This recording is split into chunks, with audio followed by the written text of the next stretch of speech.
Energy Switch is the popular point-counterpoint show where two leading experts with different perspectives discuss the most pressing energy and climate issues in the news today. On this episode of Energy Switch, we talk about energy justice. Funding for Energy Switch was provided in part by the University of Texas at Austin. In America today, energy is so intertwined with the functioning of society that it's a basic need, as necessary as education, healthcare, even food and water. Yet not all Americans have access to safe and reliable energy at a price they can afford. Energy justice initiatives aim to spread the benefits of energy to more Americans through energy projects and programs with community involvement and benefit as goals.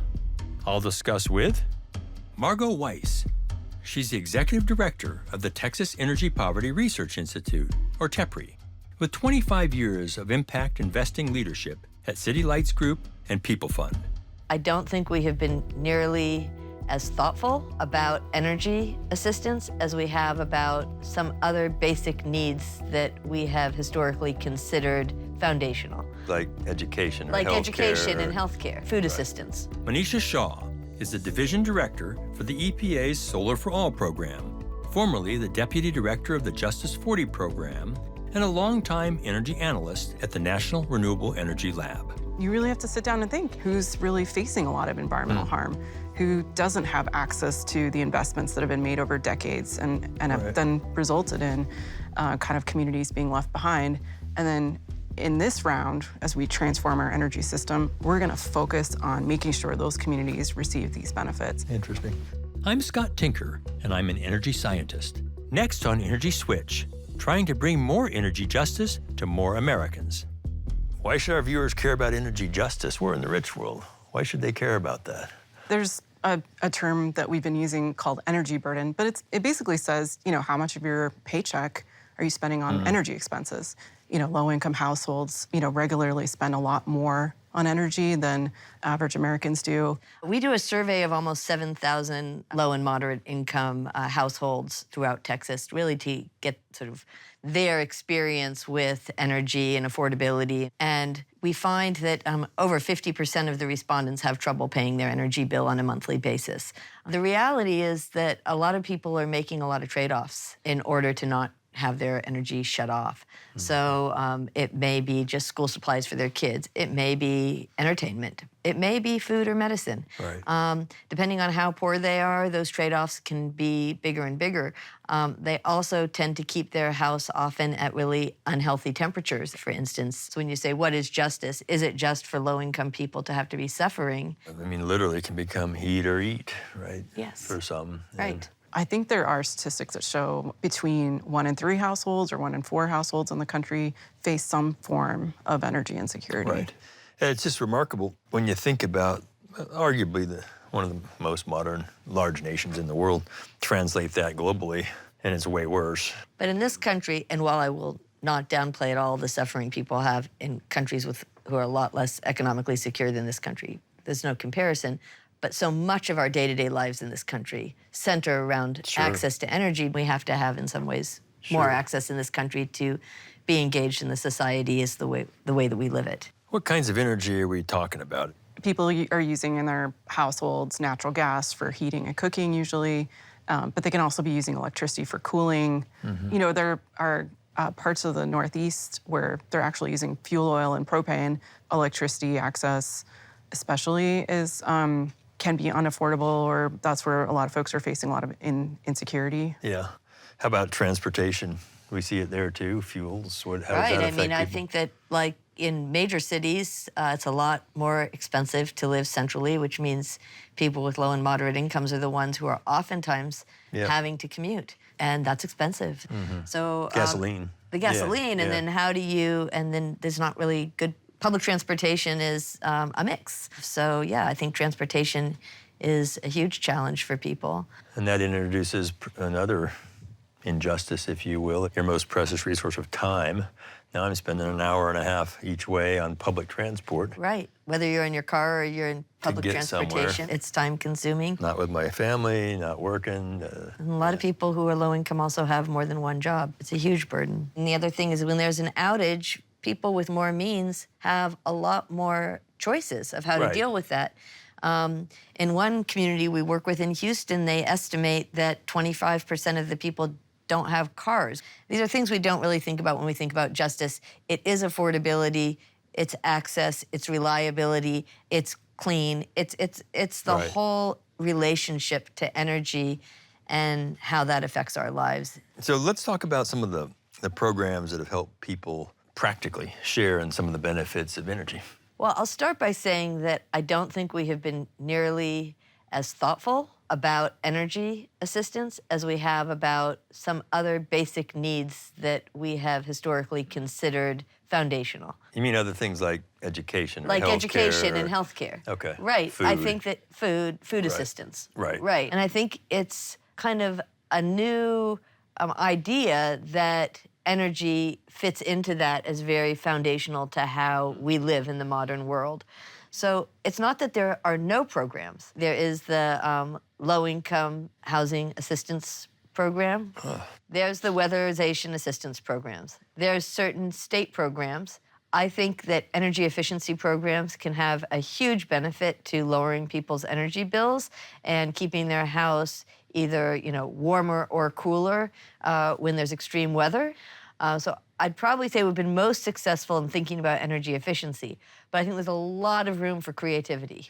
How about things that engage the people actually in the process more? Are there things we're seeing there? Yeah, I think that's a great point, just that there are, especially as we think about public utility commissions, people don't know what they are. Besides paying their energy bill, they don't know what those entities do. And so I think the more we can get community members, community-based organizations involved with, educated and up to speed on what those processes look like, the more opportunity that communities have to be a part of the decision-making process. Right. And that doesn't mean just parachuting in and asking somebody, what do you think about this at the beginning of the project and then just leaving. Right. It's just, are there ways to actually pay people for their knowledge and expertise about their lived experience, about the trust and relationships they built over many years in their communities, having them have real decision-making roles on advisory boards, participatory budgeting projects, or even, co-ownership of energy assets and projects. So. Yeah, they live there, they're gonna be there. They probably have a lot of, as you said, lived experiences.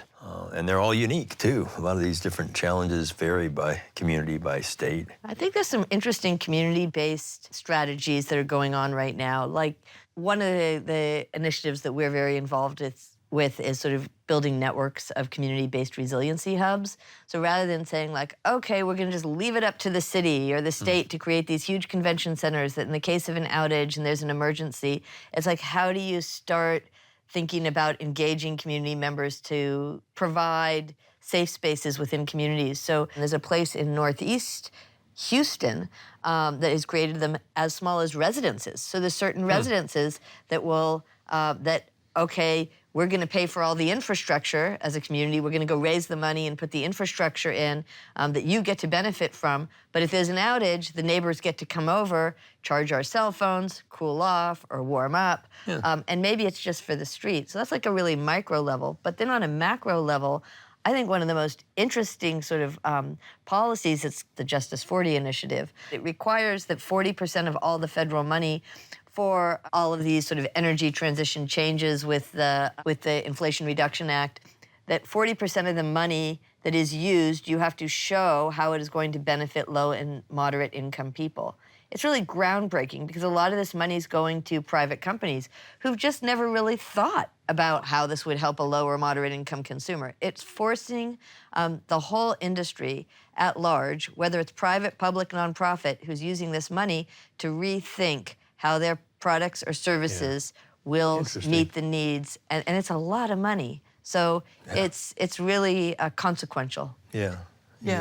I would say, so the Justice 40 initiative, which I had the honor to work on, there's almost $600 billion that are part of the initiative. So that's over 500 federal programs across 19 agencies.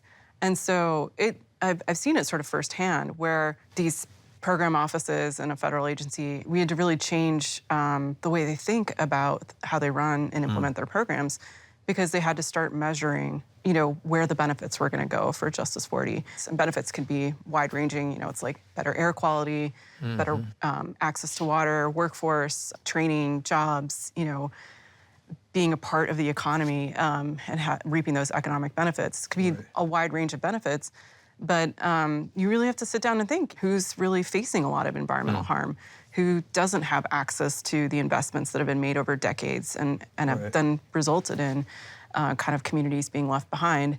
And then in this round, as we transform our energy system, we're going to focus on making sure those communities receive these benefits. Interesting. Yeah. So Interesting. it's a huge opportunity, and it hopefully it's not just happening at the federal government, but it's reaching the organizations that It's huge. Margo's working with. People take these, they call them community benefits plans, very seriously. And one of the things they ask is, how are you including the interests, perspectives, involvement, engagement of the people in whatever area you're working in your planning, in your execution? So again, it's quite consequential. Yeah. There are places in the country, typically often lower income, where a lot of our big energy infrastructure, big things get built because they can't really say no. They don't have the same kind of capacity to fight things if they don't want it. They can't pay the attorneys. Is this a justice issue? This is absolutely a justice issue. It's a real challenge because a lot of times the reason that an area is low income is because it has a polluting industry right next to it. Yeah, is there a jobs piece too, though? Like, I bring something here, well, maybe the community that's living with it gets the jobs there. And then all of a sudden we get on a little bit more of a virtuous cycle.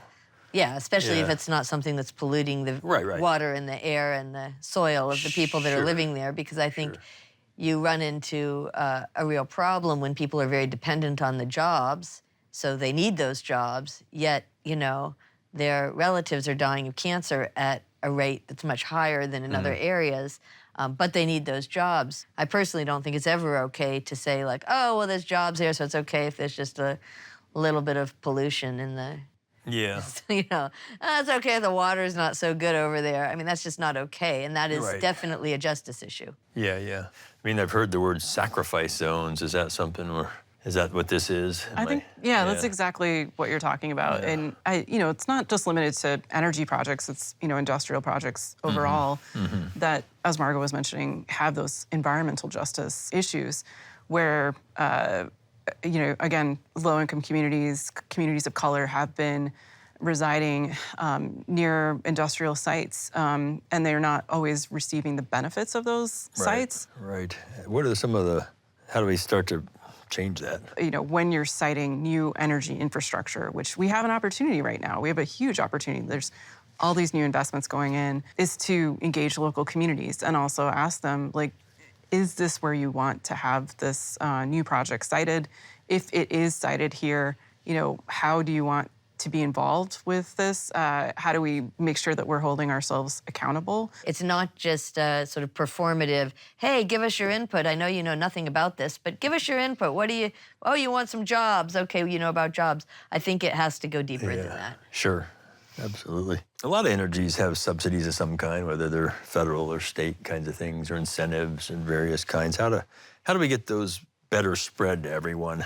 What do you mean do you mean the companies being subsidized? Oh, community programs, like community solar programs, things like that. Mostly the early adopters that could afford to adopt solar were wealthier households. Right. And then a lot of low-income households were getting left behind. Yeah. And community solar can be really helpful because, there's a lot of households that don't have a good roof where they could deploy rooftop solar, or, they might be a renter and they can't, the building owner is not going to get involved with putting solar on the building. So this allows them a way to get access to clean energy through a subscription. And there's some interesting subscription models too for, if renters are moving a lot and can't commit to more than a year's worth of an agreement, that they've got kind of a little bit more of a shorter term way to get involved. Yeah. I mean, I think a lot of the well-intended subsidies programs to kick things off, be it solar or EVs, wealthy people bought those things and got those things, and then regressively it impacted lower income communities because they didn't get them. Yeah. Everybody's paying for that, and it had this effect, this regressive economic effect on exactly the wrong population. There is a really interesting program in San Antonio. It's a community solar program where it's a ownership program. So you buy your panels of the community solar. And for the low-income participants, it's financed, but they make sure they even out the payments, so the payments are always less than the savings, which means sometimes the loan payment's a little less and sometimes the loan payment's a little bit more. I mean, during the summer, you're generating a lot of solar, so you might be getting more savings benefits, and maybe your loan payments are a little higher when you're able to generate a little bit more. And where was that done? That's in San Antonio, Texas. That's a state program? No, it's a municipally owned utility, which is a city-owned utility. And I think sometimes municipally owned utilities, because they're vertically integrated, have the ability to be a little bit more creative. There are, though, a number of states, though, that have created low-income solar programs, both for rooftop and community solar, that have been, I think, fairly successful. Right. And kind of based on that success, now we have a federal program called Solar for All, which is it's a $7 billion program specifically and only for low-income and disadvantaged communities. Right. Yeah. So learning goes on. So these community solar programs offer a way for people to enter into the solar sort of market without having to maintain it and pay for a system. Right. And a lot don't have homes. They're more right, they don't have homes. Community housing. We're looking at a lot of housing authorities, because the housing authorities already have maintenance crews. So you really it's the trifecta of affordable, reliable, and clean energy, and you're hitting the very lowest income residents in our country. And if we could roll something big out to housing authorities, it's our hope that we can be testing these kinds of things in some smaller projects, evaluating them, and then really rolling out some case studies to housing authorities. Nice. So the IRA has been mentioned several times. What are the opportunities from that to make energy just more just? What are some of the best things that'll come out of that? Well, it is broad, it is comprehensive, it hits generation, it hits transmission, it hits sort of retail relationships, it hits all different kinds of energy. So, but again, I think that the Justice 40 initiative that requires that money consider the needs of low and moderate income communities. And to receive that money, you actually have to lay out a plan and a case for over the duration of your project, which is often 3 to 5 years. I mean, there's 1 year money, there's 3 year money, there's 5 year money. But this money coming out of the federal government for the Inflation Reduction Act is varied. But no matter what kind of project you have to be showing that what are going to be the benefits for low and moderate income communities. Who administers those things? Some of the big players in Justice 40 are Department of Transportation, Department of Energy, Department of Interior, Department of Agriculture. USDA, yep. And also housing, HUD. I think they have some IRA money, but I'm not sure. Yeah. Additionally, there's also the tax credits, and the tax credits are not covered under Justice 40, but and there's some innovative things that they did with the tax credits, including direct pay. Before, we had the investment tax credit for wind and solar, but you had to have taxable income. So if you were a nonprofit, or a faith-based organization or a local government, and you wanted to take advantage, I mean, it's 30% right there for, the renewable energy projects, you'd have to partner with somebody and create like a special financial mechanism to get access to that incentive. And there's also a low-income bonus as well. There's a lot more access to those tax credits as well. What direct pay means is that they'll just give you the cash. You don't have to, it's not a tax credit anymore. So for non-taxable entities like us, like we just purchased like a $20,000 solar array in South Texas for a project, and we'll get that money directly back in cash because we don't have any tax liability. Yeah. That's like an innovation. Ultimate subsidy. Yeah, that's the ultimate subsidy. It really can expand a project significantly. And then, as Monisha said, there's sort of add-ons. So if you're in a low-income community, which is basically a high-energy burden community, you get like an extra 10%. So you can get up to 50 or 60% of a rebate based on different where you are and what your project is. Is there a requirement by law what percentage of that money is spent on all the federal employees to administer it? I think some of the political strife that kind of comes with these things is, wow, it's just more government, especially federal government, one side. It'd be nice to know if there's some transparency around how much actually went out to do the work, if there's a way to kind of make people aware of that. I think there's some really good efforts right now to try to track where the money is going. Yeah. From bipartisan infrastructure law, from the Inflation Reduction Act. There's one website, invest.gov, where the federal government has been as transparent as they possibly can about where awards have been made for those different programs. There's also usaspending.gov, which tracks all of the dollars for the federal government.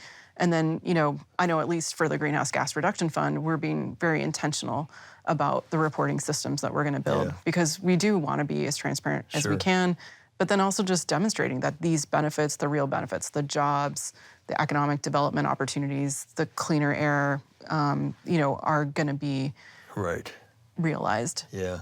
I mean, so much of what we talked about is almost irrespective of climate. These people are breathing particulates, their water, their air, their land. It really is a program that should happen regardless, right? Right. I think there is a real focus on how are we going to do this better and more creatively to reach those corners of the population that don't necessarily always get their needs met first. It is really important that we have this type of program where we're being extremely intentional about how we can change the models of how we deploy clean energy and make sure that they're reaching the folks that really need it. Because it's a misnomer that there's only part of the population that cares. So in our surveying, over 70% of people felt very strongly about having access to clean energy. And we're talking low emissions when we say clean. We didn't specify, and I think what the average person wants is energy that's not causing a problem for themselves or for the planet. And I think that crosses political lines. I think that politics don't necessarily reflect the desires of the people. Yeah, for sure. Well, final thoughts, Margo, a couple points you just like viewers to remember. Well, I guess I'd say one is that this is an incredibly dynamic industry right now, and there's changes in the works that we can't imagine, which is very exciting. It's a very exciting place to be.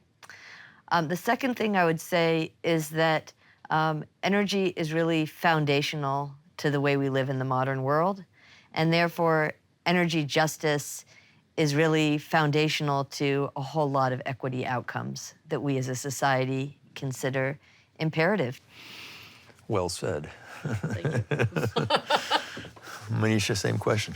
I mean, I totally agree with what Margo said. This isn't a really neat opportunity for us to not just be innovating on the technology side, but innovating on what are the business models that are really going to create wealth in communities. It's just an awesome time in this energy transition to be creative and look for those opportunities, and just want to challenge everybody to think about that. Be inspired to look for those ideas and solutions. Yeah, we're a nation of invention. Let's keep doing it, right?